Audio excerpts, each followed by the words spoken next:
Hello, welcome to another Looney Tunes review video. If you are new to the channel, make sure you subscribe to follow my journey to review all 1000 classic Looney Tunes shorts and give this video a like as well. So this is a review for Hoppy-Go-Lucky, and with me today is Benny himself, Eli Copperman. Say hi. Hi there, George. I told you before, my name is not George, it's Anthony. But I can't say Anthony, George. Okay, so I'm George in this review apparently. No. Jokes aside, thank you for having me on my first Hippity Hopper review. Yep, everyone's going to do at least one of these, that's for sure. But thankfully you're on a good one, but we'll get into that for sure. This is Hoppy-Go-Lucky, released on the 9th of August 1952. It had a Blue Ribbon reissue sometime in 1968. It's the 656th in the series, and it's directed by Bob McKimson. You can find this on the Looney Tunes Superstars Hippity Hopper DVD set. There is a HD version lurking around. Hopefully that'll make its way on disc someday, but honestly, the DVD version's just as good in this case. It's fine, but hopefully we'll get an upgrade. I know you're hankering for a Blu-ray version of that Hippity Hopper set. You want to watch them one after another, don't you? I'll take a little what I can get at this point. In case you haven't seen this one, we can't show you the full thing here due to copyright on YouTube. The video will just get blocked and all that jazz, and a lot of people don't seem to realize that, but no, I cannot put the full cartoon here. I cannot stress that enough. But tell me, what happens in this short? So this cartoon spoofs the 1937 book of Mice and Men by John Steinbeck, which was popular at the time. It features a giant dim-witted cat named Benny, who wants Sylvester, who he calls George, to help him catch a mouse and, quote, to hug and pet. Rather than wanting to eat the mouse, Benny just wants to have the mouse as a friend. And based on that alone, we have quite a lot to talk about the Benny character, at least depicted in animation around this time, right? Right, yes. George? Yes, I told you, it's not George, it's Anthony. Okay. Two minor bits of trivia first, and then I'll get into the whole George thing, because this, I wanted to actually say for this review, because it's quite an interesting thing, but first of all, the title is a play on the saying happy-go-lucky. Just for those few of you that aren't aware of it, I figured I'd mention it. This Benny cat that you see for the first time here, he would appear one more time in Cat Tales for Two, and that's it. But you were mentioning you'd prefer him in that short, right?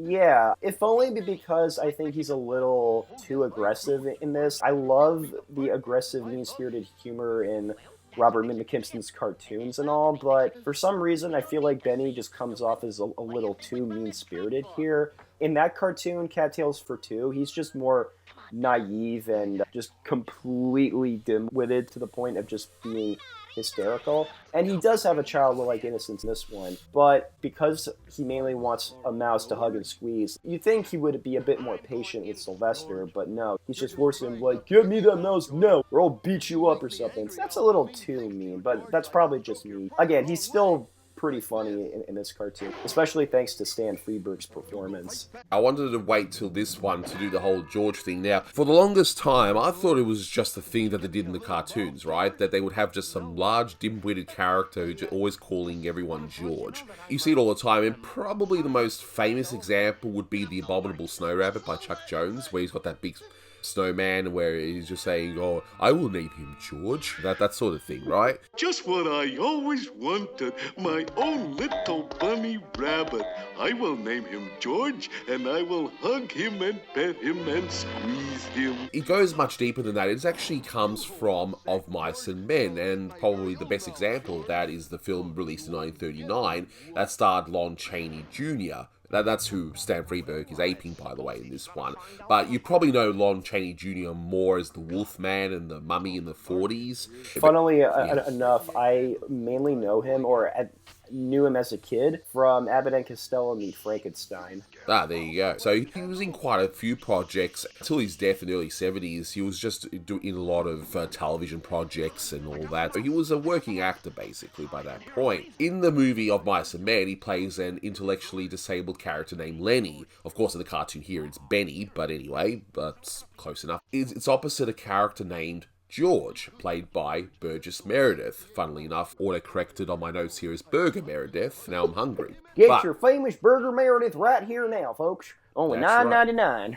That's right. And for those who don't know, Burgess Meredith, he's probably most famous for playing the Penguin on the Batman TV show in the 60s, and of course, Mickey in the beautiful Rocky films. I love the Rocky films. They're some of my favourite films of all time. That's where the whole dopey voice saying George is. So it's like, hey George, what are we going to do, George? Because of those characters. Now, I've already mentioned Chuck Jones, perhaps most famous example in The Abominable Snow Rabbit, but Tex Avery did a few shorts like A Fox and Hounds. So that is a play on the actual title and the whole idea of having a dim-witted character. But Tex Avery would even go a step further. When he goes to MGM, he actually had two characters that do the whole Letty and George thing.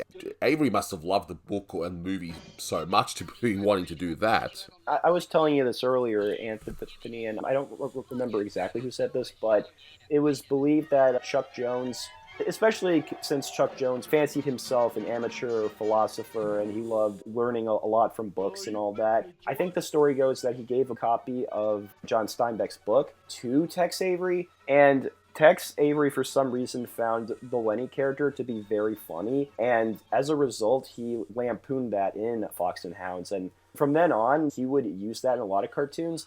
But I can't name any other specific directors other than Bob Clampett who would do that a lot. You'll see that especially in, I'm thinking of Falling Hair during that one Bugs in the Kremlin. Which way did he go, George? Which way did he go? That way. Well, gee, thanks a lot, George. Thanks a lot. Yeah, the Looney Tunes directors would do that from time to time. I think this cartoon's written by Ted Pierce, but I think any cartoon that was written by Warren Foster would have probably have used that quite a bit. That's where it comes from, folks. In case you're wondering if it was just a made-up cartoon thing that just sounded funny, it had its origins in Of Mice and Men. Yeah. More you know. Exactly. But enough about that. Let's talk about Hippity Hopper, because I know that's the most exciting thing about this, right, Eli? Funnily enough about Hippity Hopper, and I don't think to talk about this much, at least not in the past reviews, but something that people tend to forget about Hippity Hopper is that not only is he a child, and he has a childlike innocence, but when he fights back against Sylvester, and I guess everyone in general, he's not necessarily defending himself as much as he's playing around, because he sees the characters trying to attack him, and he fights back just because of his animal instincts, and he's just having fun because he thinks that's funny as a kid to hit someone back. Probably the only exception to that would probably be a cartoon coincidentally named Hippity Hopper, but that's mainly because the lead mouse in that cartoon made friends with him and wanted him to help him fight back against Sylvester. That's the only notable exception I can think of, whereas, especially in this one, Hippity Hopper's only fighting back against Sylvester because Sylvester mistakes him for a mouse at first, who has a really weird introductory gag where he's so full that when he's running away from Sylvester, he's dribbling his stomach up and down like a basketball. Yeah, to the tune of Freddy the Freshman, which is always played whenever there's like a sport-related pun. Of course.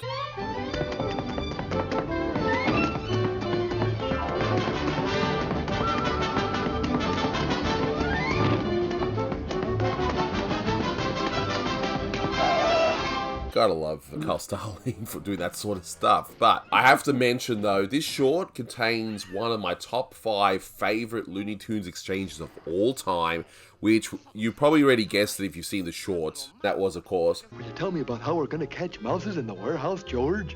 Okay, so we're gonna catch mouses in the warehouse. And stop calling me George. My name's Sylvester. But I can't say Sylvester, George. Okay, so I'm George. That bit caught me off guard. It was, why not? Because you really can't argue with somebody like that. Call me this. It's okay, yada yada. It's like a step further from the whole Peanuts running gag of how every time Marcy refers to Peppermint Patty as Sir, and then at one point, Peppermint Patty tells her, like, listen, will you stop calling me Sir? And then she says, okay, ma'am. We were mentioning this Benny character. Okay, so he can come across as a bit mean. You were mentioning that he comes across perhaps a little bit bipolar in this one. But he'll be like, stop messing around, George, and get me that mouse. And if you don't get the mouse, I'll put you further the wrong way. He actually does that, with great animation, by the way. And then he sends Sylvester back in, and then he just turns to the audience. George is my friend. That got me. That was great. Just the contrast, just that's ridiculous. And this Benny's just so large and strong compared to Sylvester, and Oh, yeah. it's just fantastic. And that's the thing about these Hippity Hopper ones. I at least appreciate the fact that you've got some that has Sylvester Jr., of course, and then you got some that doesn't have Sylvester Jr. At least you got a little bit of a variety, whereas, say, Pepe Le Pew, they're all basically the same. Maybe it's just because I like Sylvester Jr. in general, at least not so much around the Hippity Hopper character, but I actually like Hippity Hopper without Sylvester Jr. rather than when he's in here. They're still fun and all, but after a while, the shtick of Sylvester Jr. thinking his father's a loser because he can't beat up a mouse and stuff, even though it's not a mouse, it's just kind of old. But that's just me. But look, I like them both for different reasons. Of course, as a dad myself, of course I'm going to like those. But this one, yeah, it's got a nice little bit of variety. We've got something different, of course, with Benny being involved. But animation in this one is pretty great. It's your standard McKimson by this point, but there's definitely some standout bits. And the few bits I can point out is the animation of Sylvester being scared and describing what he actually saw to Benny, who's just, oh, stop messing around, George.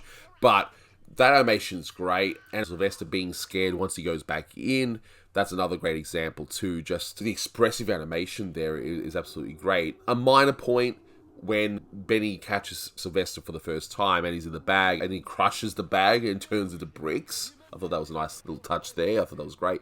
The ending gag, that kind of stands out, if only because the expression is so specific, and this is during a period where Robert McKimson made his character layouts a bit stiffer than usual, but I think here it works because the idea of Sylvester just staying there after being blown up is just pretty funny to me.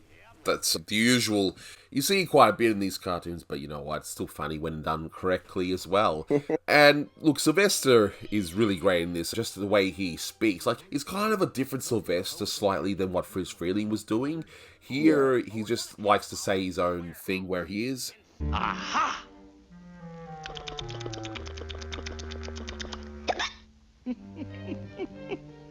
Where there's cheeses, there's bound to be mouses. And then when he's freaked out, he has to meow to prove that he's a cat. Say,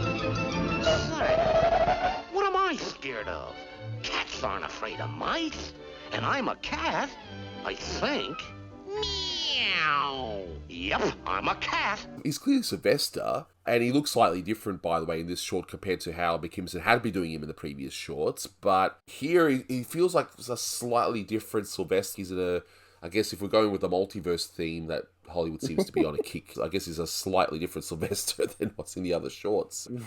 But one of the gags I also liked is that he calls Benny over as, you know what, I'm going to smash Benny in the head. He just decides to do that. You see that scene and you think, you know something's going to happen. He's a big dumb cat. You know that something's going to happen to the hammer, but what will happen? And sure enough, right, you're not disappointed. I feel like the short is kind of your typical Hippity Hopper slapstick shenanigan fare, with the nice added touch of Benny's presence, if only because he actually does create a little bit of a stake in which if Sylvester does not catch the mouse, then he'll do something bad to him or something. Just the idea of this big, large cat following Sylvester around is just a funny idea within itself. It just happens to be within a Hippity Hopper cartoon. I almost wonder if they could have even brought Benny back for another Sylvester pairing, but they're just trying to capture different mice or something else rather than Hippity Hopper.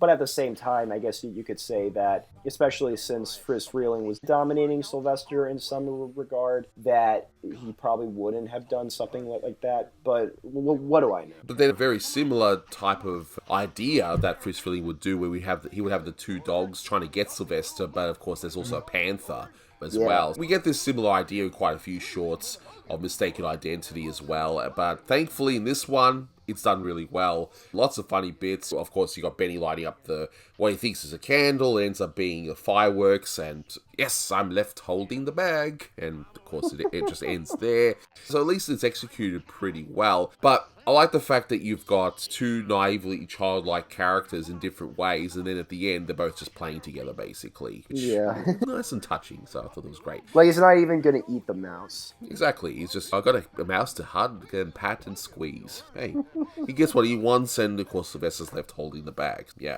It's a happy ending in a sense. Yeah, exactly. Just not for Sylvester, of course.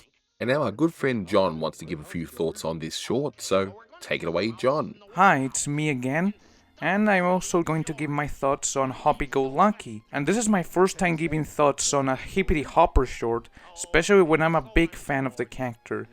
I really like the first short, Hop, Look and Listen, and Pop and Pop, which is the third one with Sylvester Jr.'s first appearance. But from all the Hippity Hoppers, I consider this to be my personal favorite for one reason, and that's for Benny. That's literally for me the goat of the short. The thing that holds the entire short. It's just so funny. The way he talks and the way he interacts with Sylvester. I consider it the comedy goat, and I'm really disappointed Robert McKimson didn't use him too much. I know he later appeared on the first Speedy Gonzales short, Cactus for 2, but after that, the character vanished. Now I want to talk about my favorite scene with Benny and Sylvester, like the "George, you didn't get the mouth again." Or also when he mentions the "I want a little mouse so I can hug it and pet it and pet it." It's just such a funny character, especially the ending where Sylvester thinks he has caught Hippity Hopper, but it's revealed later that Benny has it. Sylvester has the dynamite. Overall, I consider this the best Hippity Hopper short just because of Benny, and also because a few other things, such as the animation. It's pretty nice. McKimson's unit at the time had pretty good animators under his belt, and there are a few frames I really like, especially like the frame where Benny takes Sylvester and pulls him from the tail and squashes him. For me, that's one of the best animated scenes on the short. But overall, this is another 10 out of 10 and might be the best Hippity Hopper short of his entire career. And that's all that I have to say about this cartoon, and I'll see you next time. In terms of rating, look, I'll give it a generous 8 out of 10, and that's mainly because of that one exchange that's in my top 5 Looney Tunes exchanges of all time. It's just your standard short, there's nothing wrong with it, it's funny. It's just not a standout like some of the other shorts, especially of these Hippity Hopper ones. But hey, you could do a whole lot worse. You could watch a buddy marathon. Oh God, do not remind me. Yeah, I'm reminding myself because I'm redoing those reviews. But what about yourself? What would you rate this one?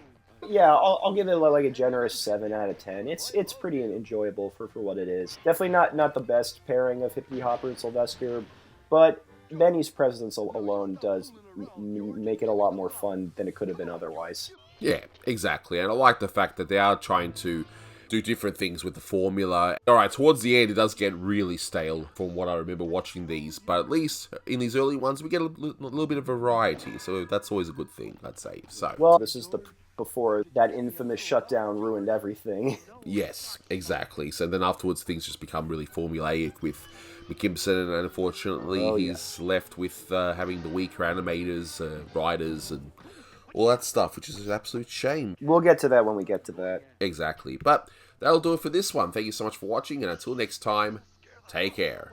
Bye, George. I told you, it's not George, it's Anthony. What's an Anthony? Then I'm left holding the bag, I think. Yep, I'm left holding the bag.